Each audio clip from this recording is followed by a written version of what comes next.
Pleasure to introduce His Excellency Mr. Drazen Hrastic, Ambassador of Croatia to Turkey. Ambassador Hrastic graduated in political science in 1993 from the University of Zagreb. Consequently, he served as an advisor at the regional department of Zagreb. From 1994 to 2003, he performed different jobs as advisor in several departments of the Croatian Ministry of Defense. In October 2003, he began his career at the Ministry of Foreign Affairs as the head of the section of Cooperative Security and Arms Control. In January 2005, he was appointed as the Deputy Director of Civilian Affairs in Afghanistan. From 2005 to 2007, he served as a political advisor at the Office of NATO to Afghanistan. Until 2008, he was a counselor at the Croatian Permanent Delegation to NATO. In September 2008, he was appointed as Deputy Permanent Representative of the Croatian Delegation to NATO. In 2011, he was appointed Extraordinary and Plenipotentiary Ambassador to Turkey and Extraordinary and Plenipotentiary Ambassador Designate to Afghanistan, Azerbaijan, Kazakhstan, Turkmenistan, and Uzbekistan. Please join me on the stage.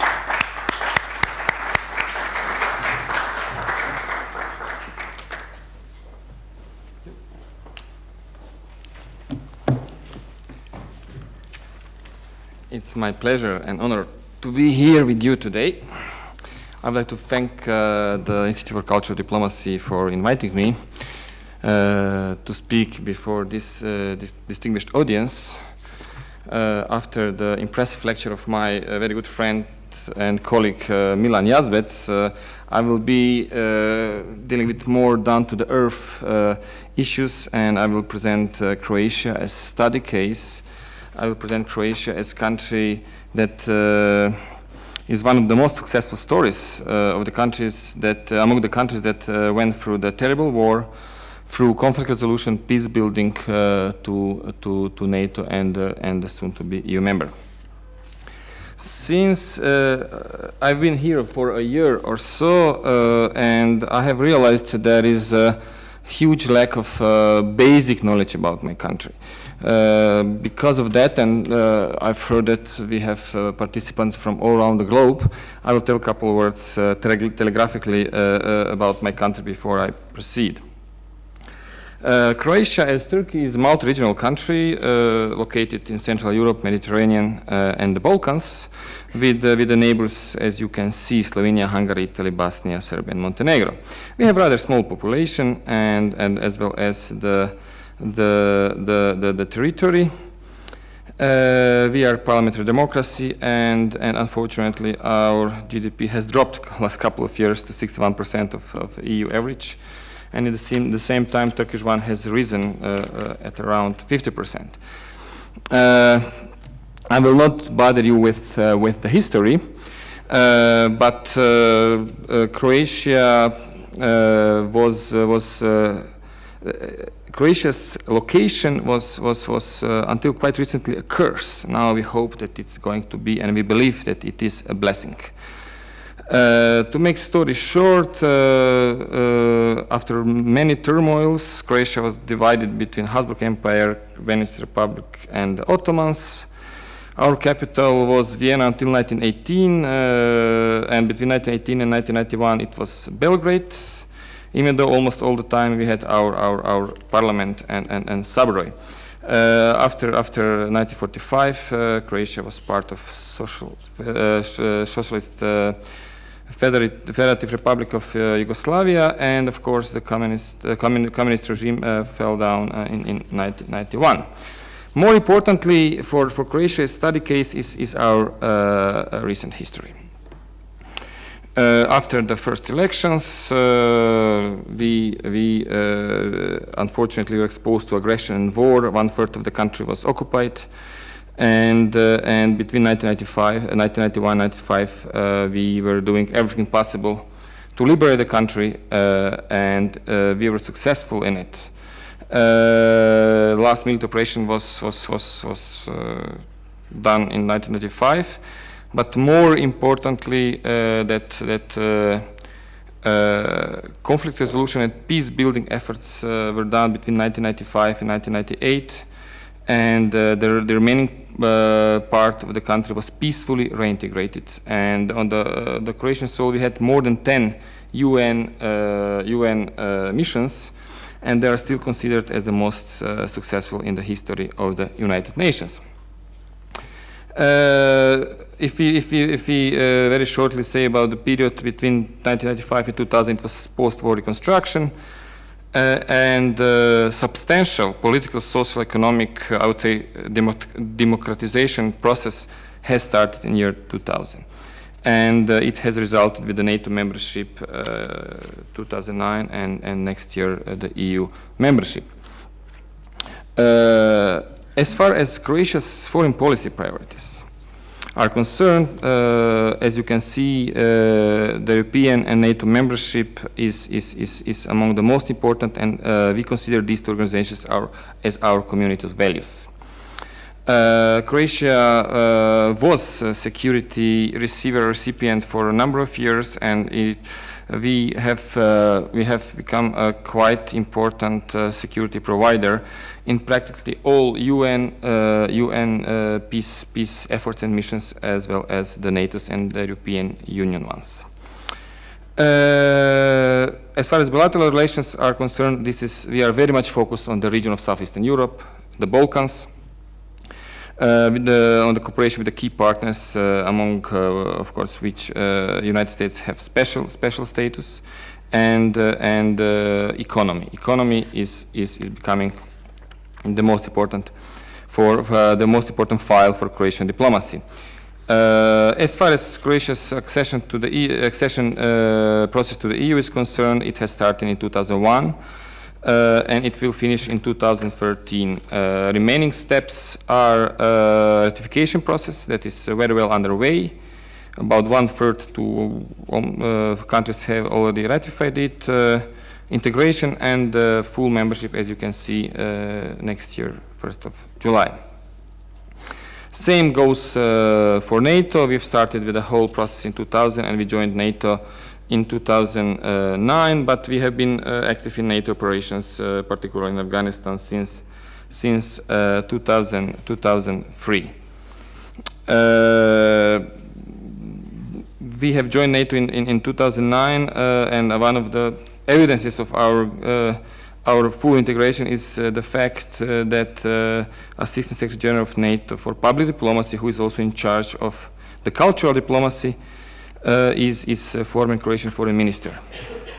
Her name is Kolinda Grabar-Kitarović, for those who had the opportunity to meet her. I have to say something telegraphically about Croatia-Turkish relations. And without any doubt, we are two friendly countries. They have strong historic ties. We are NATO allies. We have common interest in the EU. And we wish that Turkey, as far as the EU accession process will have, there will be positive steps towards the EU. Of course, we are very much focused together on the Southeastern Europe, the Balkans. We have increasing interest in economic cooperation, etc. And now, the topic of my presentation. What are the implications of the EU and NATO integration for Croatia? As I said, for the country that from the war-torn country become one of the best examples of reconstruction, development, and post-conflict resolution. In general terms, Croatia today is a different country, and Croatia is a different country as a result of reform processes that were undertaken because of ourselves. But these processes will not be possible, or it will be much more complicated to have them in such a short period of time without the EU and NATO integration process. As far as political implications are concerned, Croatia is today part of the decision-making process and has influence on affairs of our interest. What is the basic difference? Until quite recently, we were waiting outside where affairs or issues of our concern were discussed, and we've been communicated the decisions that have impact on our country. Now we are part of the decision-making process, and this is extremely important. Of course, through EU and NATO membership, we have institutional links with the major actors within these two organizations. And with the EU and NATO membership, Croatia has a different position in the international arena. And I personally experienced it many times. Because when we do something or we act or take position, it's also position of the NATO member and soon to be EU member. As far as the economic implications of the EU-NATO integration process is concerned, of course, with the EU membership, for those who are coming from the EU member states, we are becoming part of the common market, and of course, this is I will not bother with it, but this is of course free flow of goods, labor, capital, and many other things, including cultural exchange. That is extremely important in the EU context as an organization, but also as at the level, as the grassroots level, as far as the cooperation among the communities are concerned from various countries. And of course, particularly EU membership means Croatian access to common mechanisms, projects, funds, etc. Security. Croatia with the NATO membership have got the best possible security guarantees. Article 5 means that attack on any NATO member state means attack on every NATO member state, and there is possibility to assist as a country, but also as an organization. And this is done on the most efficient way, because the resources that we would have developed if we were focused only on the national defense will be much more robust resources would be needed. We share resources with NATO. We have access to everything what you see: technology, training, lacking capacity, various capabilities, and it enables us to be as efficient security provider as possible. We also have some troops, about 350 troops in Afghanistan, also troops in Kosovo and Golan Heights and a number other places. And these troops have been recognized as troops with one of the best possibilities to adapt to local cultures and establish contacts and cooperation with local communities. And when you talk about grassroots level of implications, I would like to share with you what ordinary Croats think of this. And the European Union is seen simply as area with the best living standard in the world, area of free traveling, and many of you have experienced, I'm sure, what does it mean to be harassed by various border authorities as far as the visa issues are concerned. And I went through it in the past. And of course, area with the best opportunities. Croatian people see current time of crisis as temporary disruption. And NATO is seen as a powerful organization that has brought 60+ years of peace to Europe. This is unprecedented period. If you know what Europe has experienced through history, and it was mostly history of bloodshed. And people think if we were a NATO member, then we would not be exposed to the devastating war and aggression as we were in the early 90s. I would like to also share with you a couple of words from my experience as somebody who was involved from day one in war, but also in conflict resolution, peacebuilding in Croatia, and I spent a couple of years in Afghanistan, including living 1 year in PRT. I think that was a question, very interesting one, about why PRTs or our engagement there is more failing than succeeding, but we can discuss it. What I have learned and trying to contribute to the title of this conference, that in post-conflict resolution, in peace-building processes, you have to have inclusive political process. What does it mean? First, of course, there is no military solution only. Secondly, you have to be ready for painful compromises and sit at the table with those who you consider as your enemies. And you have to be ready to influence your constituents, your people, to accept these painful compromises. And of course, you will always face lack of political will. And in this, I'm trying to be politically correct, constructive pressure is always needed to make a breakthrough. It is extremely important that international actors do not disengage until processes are irreversible.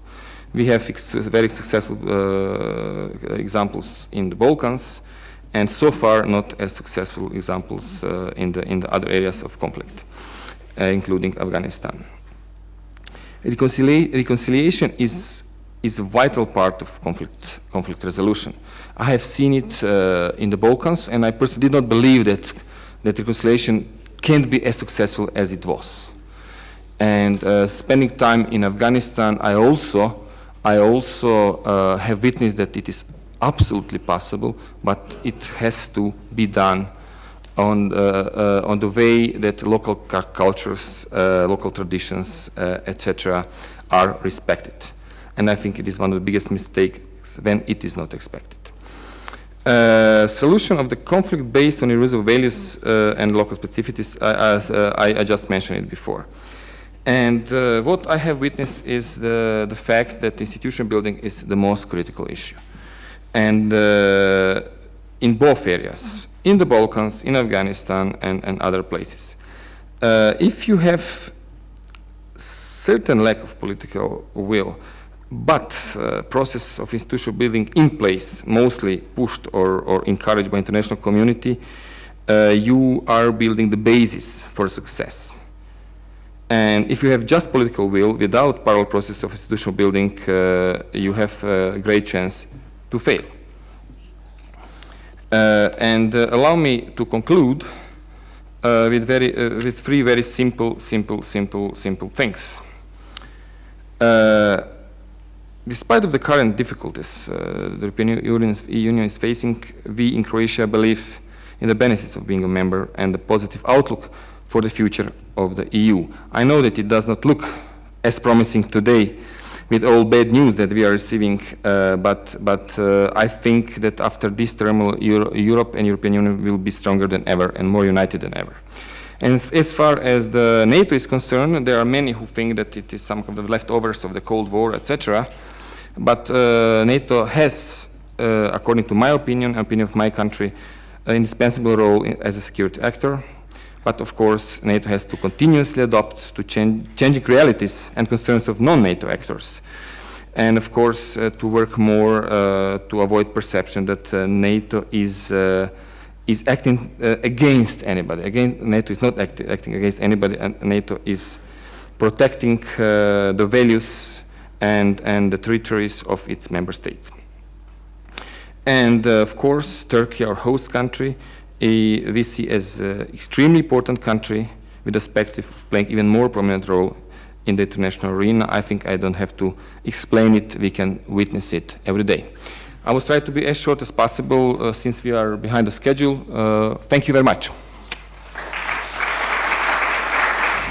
My name is Idil Öztürk. You said if we were NATO members, we wouldn't be involved in war. And you said European states, since they are NATO members, were never involved in war against one another. But Turkey and Greece were NATO members, but they were involved in conflict in 1974, and they came on the brink of war in 1996 on Ymir Island. And do you think NATO really prevents member states from waging war against one another? My second question is, from war period, from independence period till now, in what way did security perceptions of Slovenia change? Like, how do you perceive security threats now, like immigration, terrorism? Thank you very much for both of the questions.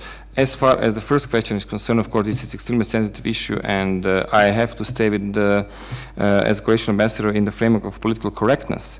But there are many who think in Euro-Atlantic area, if Turkey and Greece were not NATO member, the situation could be much more complicated and much worse than it was. And I witnessed working at NATO for some years that Turkey and Greece can cooperate very well within these organizations for the common causes. It means for common cause it means the security of Euro-Atlantic area. As far as the second question is concerned, of course, security threat perception is changing, and nobody in Croatia today see any threat from Serbia or any other country in the region, absolutely. But of course, you mentioned terrorism, illegal immigration, organized crime, corruption, potential weapons of mass destruction, economic difficulties and crisis also as a security threat. Thank you. Thank you. We have another question, please. Taking opportunity of its presidency in the European Union Council, which coincided with Croatia signing the agreement.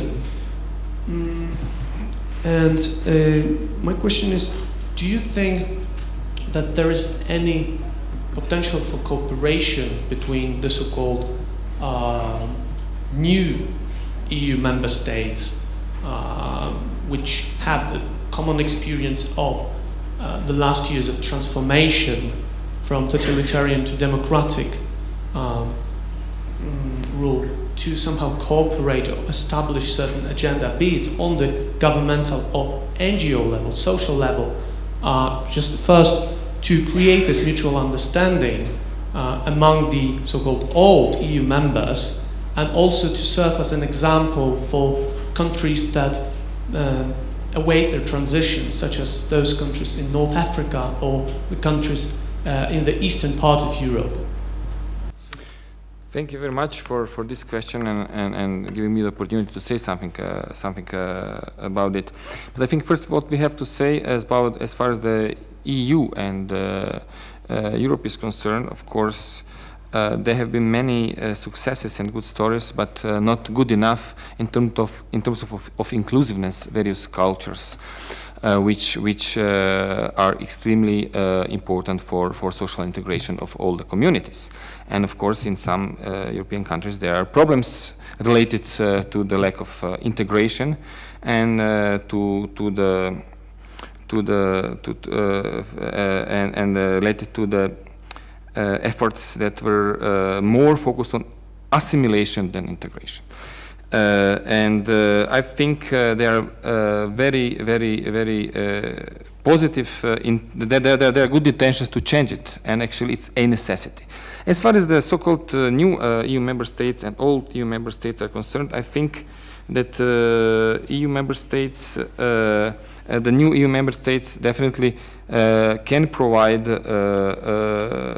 can be some kind of the bridge with the non-EU actors in various areas, particularly because these countries at the moment have direct experience in transition from, as you said, totalitarian regimes to democracy, but also social transition, economic transition, etc. That I don't want to now bother you with. And also, I don't want to be politically incorrect, but new member states, I think, have learned from the mistakes, and they don't want to repeat mistakes that have been done in so-called old member states. And there are very good examples. It means Turkey and Spain have extremely important project of cultural civilizations, and smaller countries like Croatia also trying to do something. This summer we tried to bring leaders from the whole Mediterranean area, including southern Mediterranean countries that were impacted by so-called Arab Spring, exactly to discuss this issue. How to exchange views and help each other in terms of conflict resolution, peace building, but also cultural exchange that is one of the basis for future substantially good cooperation. It cannot be only politics economy. If we don't know each other, we don't accept each other, we don't understand each other, we cannot have a healthy basis for cooperation in other fields. Thank you. We have time for one more question. The gentleman in the fourth row, please. Murat Pösch, student at Witten-Herdecke University, Germany.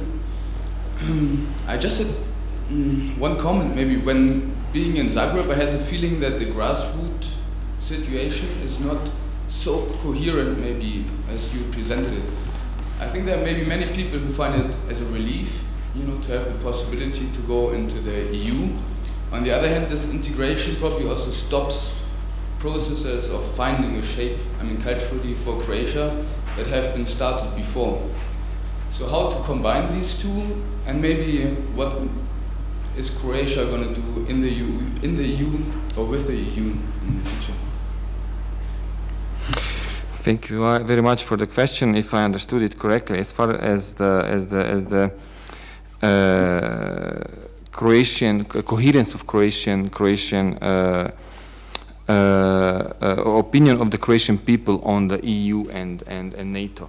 Of course, Croatia went through various processes, some blockages, some criteria that have not been asked ever before, and some delays and some misunderstanding by the European Union about possibilities to act and perform. It means all requests by the EU were completely rightful and correct and extremely good for Croatia, but timing was not always well settled. And when additional criteria were imposed, or some feeling that we're not treated fair, and we are here among Turkish friends, they know what does it mean. Then support has dropped. Support from 76% at one moment has dropped below 50%. But we had a referendum, and 2/3 of the Croatian people voted for the EU membership, and I think it is extremely strong sign of the Croatian citizens, of the wish of Croatian citizens. And in every democracy, is it membership, is it elections, etc., if you have huge majority for something, usually something is wrong. And of course, the same goes for EU and NATO membership. Who are these people who are not so in favor? You have two groups: young people that you most probably met, it corresponded with the crisis and with some opportunities that they felt they have, and that at the moment they are not accessible.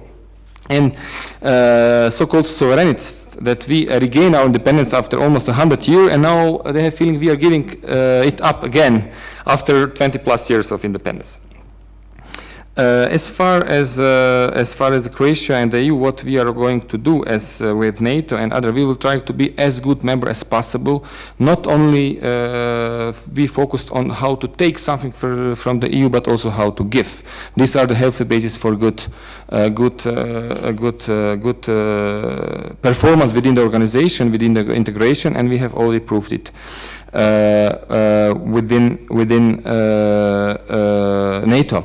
I'm not trying to, paint rosy picture, but what I have told, this is the basic things, and this is absolutely, we can call mainstream, and the huge majority of people what they think.